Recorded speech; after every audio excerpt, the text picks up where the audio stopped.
สวัสดีค่ะพ่อแม่พี่น้องสวัสดีFCทุกท่านเนาะค่ะกลับมาพบมาพอกับเจตาพารวยคือเก่าค่ะในทางช่อง YouTube คลิปนี้เจตาก็จะวางแนวทางของรัฐบาลไทยเด้อค่ะรัฐบาลไทยค่ะ FC วันที่16ที่ผ่านมาค่ะนี่เป็นประวัติของเลขล็อกโฟกัสค่ะล็อกโฟกัสเพิ่นเข้าไปวันที่16มีนาเนาะค่ะเพิ่นเข้าไป64ตัวนี้ตัวเจาะรัฐบาลไทย009เนาะพี่น้อง3ตัวบน64ล่างวิ่งลูดของโฟกัสเข้าไปตัวหนึ่งค่ะเข้าไป4ตัวนี้ตัวจอของเพิ่น46ค่ะแต่รัฐบาลไทยออก64เนาะออกตัวกลับนะของโฟกัสเข้าตัวกลับค่ะเอาว่าจะตามต่อกับเลขล็อกโฟกัสวันที่1เมษาค่ะมาแล้วค่ะแนวทางเจตาลงให้ก่อนหลายมือเนาะค่ะเพื่อไว้หยิบจับลอตเตอรี่กันค่ะลงให้ก่อนลายมือเลขล็อกโฟกัสค่ะแนวทางรัฐบาลไทยวันที่1เมษาค่ะ FC เลขล็อกโฟกัสมารับชมรับฟังไปนำกันชอบกระจัดขัดกระผ่านเนาะค่ะรัฐบาลไทยค่ะเลขล็อกโฟกัสวิ่งค่ะวันไหนมาหากับ1 2ตัวค่ะ4หาง51 52 18 17ค่ะ3ตัวค่ะ2หาง518152ค่ะวิ่งเพิ่นเด่นหาตัวเดียวด้วยค่ะลอง1 2ตัวเน้น52กับ17ค่ะ3ตัวค่ะเน้นหางเดียว152ค่ะเลขล็อกโฟกัสรัฐบาลไทยค่ะชอบกับพิจารณาแคปหน้าจอไว้ค่ะไปรุ่นหาเบิ่งลอตเตอรี่เพราะ16ที่ผ่านมาเนาะค่ะวันที่16ที่ผ่านมาล็อกโฟกัสเพิ่นเข้าอยู่ค่ะ46เนาะเลขล็อกโฟกัสจะตามกับเพิ่นกะแคปหน้าจอไว้เป็นวันที่1เมษายนเนาะค่ะเลขทุกตัวเอามาวางเพื่อเป็นแนวทางโปรดใช้วิจารณญาณในการรับชมเป็นอย่างสูงค่ะกราบขอบุญขอบคุณเลขล็อกโฟกัสหลายๆค่ะที่ให้แนวทางมาวางทางช่องเนาะสำหรับแนวทางกราบขอบพระคุณเป็นอย่างสูงเลขล็อกโฟกัสไปต่อค่ะเป็นของไผ่ไปต่อ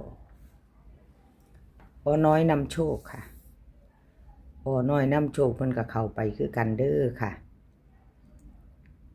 มาคือกัน46ตัวเน้นตัวเจาะรัฐบาลไทยออกวันที่16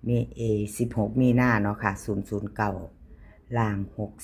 64ของอน้อยน้ำโชคเข้าไป4วิ่งแล้วก็46เนาะค่ะเขาตัวกลับเอาไว้จะตามต่อค่ะอน้อยน้ำโชคเตรียมแคปหน้าจอวันที่1เมษายนเนาะพี่น้องเจตาลงให้ก่อนหลายมือค่ะมีเวลามีโอกาสไปหาบึงหยิบจับลอตเตอรี่ไว้บึงซ่อมๆไว้เนาะพี่น้องชอบก็จัดขัดก็ผ่านบ่ชอบก็ผ่านไปเนาะค่ะอ้อน้อยน้ำโชคมาไปตามต่อวันที่1เมษายนเนาะพี่น้องชอบก็จัดขัดก็ผ่าน1เมษายนที่จะถึงนี้เนาะค่ะอ้อน้อยนำโชคค่ะวิ่งเพิ่นให้มา6กับ2ตัวค่ะ4หาง64 65 27 28 3ตัวค่ะ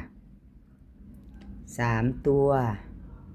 2หาง627 264 3ตัว2หางเนาะวิ่งค่ะ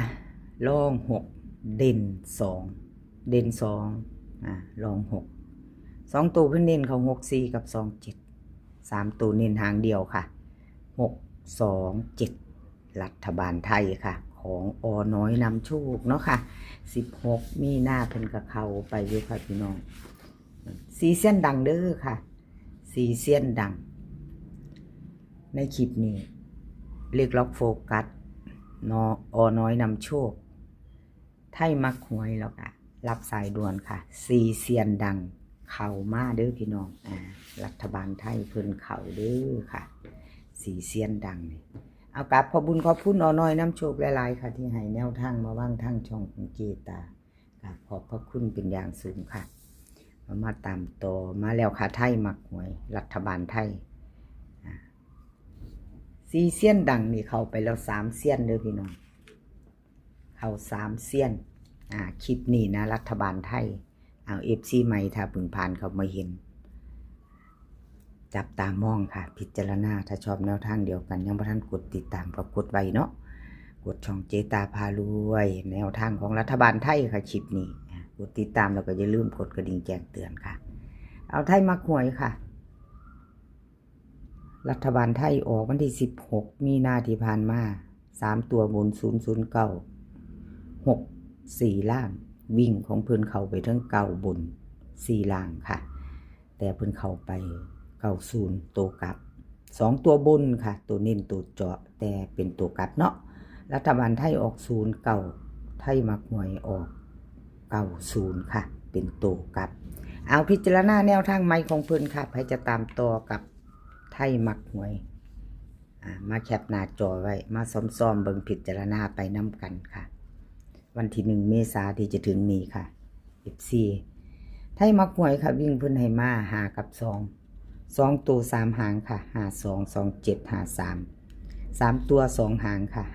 525 527ค่ะวิ่งเพิ่นให้เด่น5กับ2ทอกันเด้อค่ะเด่นเท่ากัน2ตัวเน้น52กับ27ค่ะ3ตัวเน้นหางเดียว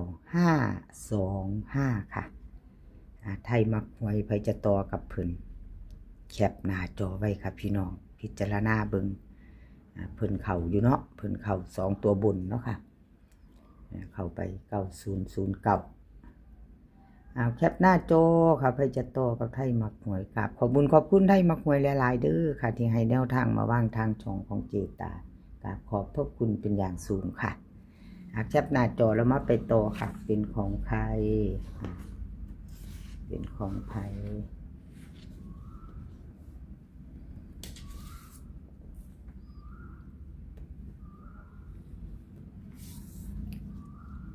รับสายด่วนค่ะรับสายด่วนรัฐบาลไทยค่ะวันที่16 มีนาที่ผ่านมารับสายด่วนหลุดไปเนาะพี่น้องขอโทษขออภัยรับสายด่วนหลุดไป009ค่ะ3ตัวบน64ล่างค่ะหลุดไปค่ะพี่น้อง2ตัวจับคู่บ่มีบ่มาวิ่งหลุดบ่เข้าเนาะค่ะเป็นกำลังแรงใจให้คือเก่าเป็นกำลังใจให้กันและกันเหมือนเดิมเนาะค่ะเพราะว่าจะเข้าจะหลุดสำหรับเป็นเพียงแนวทางเนาะพี่น้องกราบขอบคุณขอบคุณรับสายด่วนที่ให้แนวทางมาวางทางช่องเนาะค่ะเลขมีเขามีหลุดเนาะแนวทางหลายๆเสียนบ่มีแนวทางกับบ่มีช่องเนาะพี่น้องน้ำพึ่งเรือเสือพึ่งป่าอาศัยกันเพิ่งผ้าอาศัยกันคือเก่ากำลังแรงใจเนาะค่ะรับสายด่วนค่ะเฮามาตามไม่ไปต่อวันที่1 เมษายนกับเพิ่น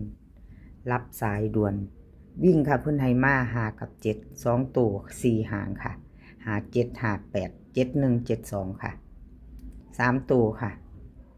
572 717 758ค่ะ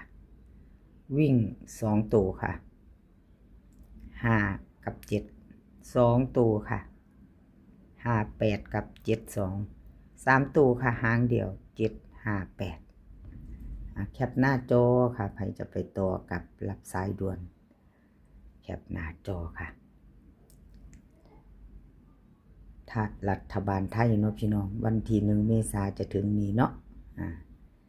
วิ่งเพิ่นก็เด่นทั้ง7ทั้ง5วงกลุ่มเน้น58กับ72เนาะค่ะหางเดียว758ตามต่อ